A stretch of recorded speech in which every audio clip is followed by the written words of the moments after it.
Hi hello friends, ಎಲ್ಲರಿಗೂ ನಮಸ್ಕಾರ. ಚಂದ್ರಿಕಾ ಅಡುಗೆ ಮನೆಗೆ ಸ್ವಾಗತ. ಇವತ್ತಿನ recipe Kundapura special chicken sambar ಯಾವ ರೀತಿ ಮಾಡೋದಂತ ಇವತ್ತಿನ ವಿಡಿಯೋದಲ್ಲಿ ತಿಳಿಸ್ಕೊಡ್ತಾ ಇದ್ದೀನಿ. ಹಾಗಿದ್ರೆ ಚಾನಲ್ನ ಸಬ್ಸ್ಕ್ರೈಬ್ ಮಾಡಿಕೊಂಡು ವಿಡಿಯೋನ ಪೂರ್ತಿ ನೋಡಿ, ಹಾಗೆ ಲೈಕ್ ಮಾಡಿ, ಶೇರ್ ಮಾಡಿ. ಬನ್ನಿ ಯಾವ ರೀತಿ ಮಾಡೋದು ಅಂತ ನೋಡೋಣ. ಚಿಕನ್ನ ತೊಳೆದು ಇಟ್ಕೊಂಡಿದ್ದೀನಿ. ಇದರಲ್ಲಿ ಮೂಳೆ ಕೋಳಿ ಏನು ಬರುತ್ತೆ ಅದನ್ನು ತೊಗೊಂಡಿರೋದು, ಅಂದರೆ ಫಾರಮ್ ಕೋಳಿ. ಬನ್ನಿ ಇವಾಗ ಏನೇನು ಬೇಕು ಸಾಮಗ್ರಿಗಳು ನೋಡೋಣ. ಕಾಳು ಮೆಣಸು 1 ಸ್ಪೂನಷ್ಟು, 1 ಏಲಕ್ಕಿ, ಚಕ್ಕೆ, ಲವಂಗ, ಒಂದು 10 ಬ್ಯಾಡಗೆ ಮೆಣಸಿನ್ಕಾಯಿ, 2 ಈರುಳ್ಳಿ, ಒಂದು 2 ಸ್ಪೂನು ಧನಿಯಾ, ಒಂದು ಅರ್ಧ ಸ್ಪೂನಷ್ಟು ಮೆಂತ್ಯ ಜಾಸ್ತಿ ತೊಗೊಳಕ್ಕೆ ಹೋಗಬೇಡಿ. ಹಾಗೆ ಸೋಂಪು, ಜೀರಿಗೆ, ಹುಣಸೆಹಣ್ಣು ತೊಗೊಂಡಿದ್ದೀನಿ. ಇವಾಗ ಇದನ್ನೆಲ್ಲ ಸ್ವಲ್ಪ ಡ್ರೈ ಫ್ರೈ ಮಾಡ್ಕೊಳ್ಳೋಣ. ಉರಿನ ಕಮ್ಮಿ ಇಟ್ಟು ಮೆಣಸಿನ್ಕಾಯಿ ಎಲ್ಲ ಸ್ವಲ್ಪ ಹುರ್ಕೋಬೇಕಾಗುತ್ತೆ, ಘಮ ಘಮ ಅನ್ನೋ ಥರ. ಜಾಸ್ತಿ ಇದು ಕಪ್ಪಗಾಗಿ ಹುರಿಯೋಕ್ಕೆ ಹೋಗಬೇಡಿ ಮೆಣಸಿನ್ಕಾಯಿ. ಇವಾಗ ಇಷ್ಟ ಆದರೆ ಸಾಕು, ಎತ್ತಿಟ್ಕೊಳ್ಳೋಣ. ಎಲ್ಲವನ್ನೂ ಕೂಡ ಹಾಗೇ ಡ್ರೈ ಫ್ರೈ ಮಾಡಿಕೊಂಡು ಘಮ ಘಮ ಅಂತ ಸ್ಮೆಲ್ ಬರೋ ತನಕ ಹುರ್ಕೋಬೇಕು. ಸೀಸಕ್ಕೆ ಹೋಗಬಾರ್ದು ಯಾವುದೇ ಕಾರಣಕ್ಕೂ.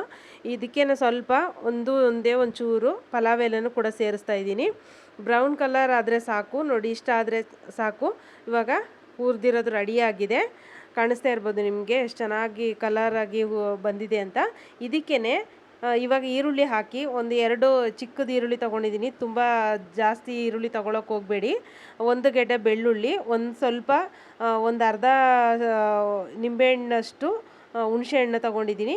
ಎಲ್ಲದನ್ನು ಕೂಡ ಸೇರಿಸಿ ಇವಾಗ ನೈಸಾಗಿ ರುಬ್ಕೊಂಬರೋಣ.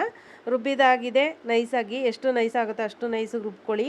ಕುಕ್ಕರ್ಗೆ ಇವಾಗ ಎಣ್ಣೆನ ಹಾಕಿ ಒಂದು ಚಿಕ್ಕ ಈರುಳ್ಳಿನ ಹಚ್ಚಿಟ್ಕೊಂಡಿದ್ದೆ, ಅದನ್ನು ಕೂಡ ಸೇರಿಸಿ ಇವಾಗ ಫ್ರೈ ಮಾಡ್ಕೊಳ್ಳೋಣ.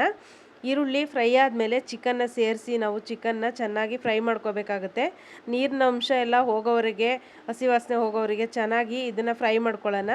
ಚಿಕನ್ನ ಫಸ್ಟು ಫ್ರೈ ಮಾಡಬೇಕು, ಆಮೇಲೆ ನಾವು ರುಬ್ಬಿರೋ ಅಂಥ ಮಸಾಲನ ಇದಕ್ಕೆ ಹಾಕೊಂಡ್ರಾಯ್ತು. ನೋಡಿ ಇವಾಗ ಕರೆಕ್ಟಾಗಿ ಎಲ್ಲ ನೀರೆಲ್ಲ ಸೀದಿದ್ದಕ್ಕೆ ಇವಾಗ ಮಸಾಲನೇ ಹಾಕ್ಕೊಂಡು ಚೆನ್ನಾಗಿ ಫ್ರೈ ಮಾಡ್ಕೊಳ್ಳೋಣ. ಇದು ಕೂಡ ಮಸಾಲ ಜಾಸ್ತಿ ಏನು ಫ್ರೈ ಆಗೋದು ಬೇಡ, ಆಲ್ರೆಡಿ ನಾವು ಎಲ್ಲ ಹುರ್ಕೊಂಡಿದ್ದಾಗಿದೆ ಡ್ರೈ ಮಸಾಲನ. ಇವಾಗ ಚೆನ್ನಾಗಿ ಫ್ರೈ ಮಾಡಿಬಿಟ್ಟು ಸ್ವಲ್ಪ ನೀರು ಹಾಕೋದು ಬೇಡ. ನಾನು ಇಲ್ಲಿ 1 ತೆಂಗಿನಕಾಯಿನ ತುರಿದ್ಬಿಟ್ಟು ಮತ್ತು ರುಬ್ಬಿ ಹಾಲನ್ನ ಎತ್ತಿಟ್ಕೊಂಡಿದ್ದೀನಿ. ಇದು ತೆಂಗಿನಕಾಯಿ ಹಾಗೆ ಹಾಕಬಾರ್ದು, ರುಬ್ಬಿರೋ ಹಾಲನ್ನ ಹಾಕಿ ತೆಂಗಿನಕಾಯಿ ಹಾಲನ್ನ ಸೋಸ್ಕೊಂಡು ನೀಟಾಗಿ ಚೆನ್ನಾಗಿ ನುಣ್ಣಗೆ ರುಬ್ಬಿಟ್ಟು ಸೋಸಿ ಇಟ್ಕೊಂಡಿದ್ದೆ. ಇದರಲ್ಲಿ 3 ಬಟ್ಲಷ್ಟು ನಾನು ತೆಂಗಿನಕಾಯಿ ಹಾಲನ್ನ ಹಾಕ್ತಾಯಿದ್ದೀನಿ. ನಿಮಗೆ ಎಷ್ಟು ನೋಡಿಕೊಂಡು, ನಿಮಗೆ ಜಾಸ್ತಿ ಬೇಕು ಅಂತ ಅನಿಸಿದ್ರೆ 2 ಕಾಯಿನ ರುಬ್ಕೊಂಡು ಹಾಲನ್ನ ತೆಗಿಬೇಕಾಗುತ್ತೆ. ಇಲ್ಲಿ ಗಟ್ಟಿ ಹಾಲನ್ನ ತಗೊಂಡು 3 ಬಟ್ಲಷ್ಟು ಗಟ್ಟಿ ಹಾಲನ್ನ ಹಾಕಿ ರುಚಿಗೆ ತಕ್ಕಷ್ಟು ಉಪ್ಪು ಹಾಕಿಬಿಟ್ಟು ನೋಡ್ಕೊಳ್ಳಿ. ನಿಮಗೆ ಎಷ್ಟು ಬೇಕು ಕ್ವಾಂಟಿಟಿ ಅಷ್ಟು ನೋಡ್ಕೊಂಡು ಮಾಡ್ಕೋಬೋದು. ಇಲ್ಲಿ 3ರಿಂದ 4 ವಿಸಿಲ್ ಮಾಡಿದ್ದೀನಿ, ಚೆನ್ನಾಗಿ ಬೆಂದಿದೆ. ನೋಡಿ ಎಷ್ಟು ಮೇಲೆಲ್ಲ ಎಣ್ಣೆಲ್ಲ ಬಿಟ್ಕೊಂಡಿದೆ. ಈ ರೀತಿ ಬಿಟ್ಕೊಂಡ್ರೆ ಚಿಕನ್ ಚೆನ್ನಾಗಿ ಬೆಂದಿದೆ ಅಂತ ಅರ್ಥ. ನೋಡೋದಕ್ಕೂ ಅಷ್ಟೇ ಕಲರ್ಫುಲ್ಲಾಗಿದೆ, ತುಂಬ ಚೆನ್ನಾಗಿದೆ, ತುಂಬ ಟೇಸ್ಟಿಯಾಗೂ ಕೂಡ ಇರುತ್ತೆ. ಇದು ನೀರು ದೋಸೆಗೆ, ರೈಸ್ಗೆ ಎಲ್ಲ ತುಂಬಾ ಚೆನ್ನಾಗಿರುತ್ತೆ. ತುಂಬ ಕಾಂಬಿನೇಷನ್ ಆ ಕಡೆ ಎಲ್ಲ. ನೀರು ದೋಸೆಗಂತೂ ಫೇಮಸ್ ಇದು. ಕುಂದಾಪುರ ಚಿಕನ್ ರೆಡಿಯಾಗಿದೆ. ಇದೇ ಥರ ಮನೇಲಿ ಮಾಡ್ಕೊಳ್ಳಿ, ತಿನ್ಕೊಳ್ಳಿ, ಎಲ್ಲರಿಗೂ ಇಷ್ಟ ಆಗುತ್ತೆ. Thank you friends.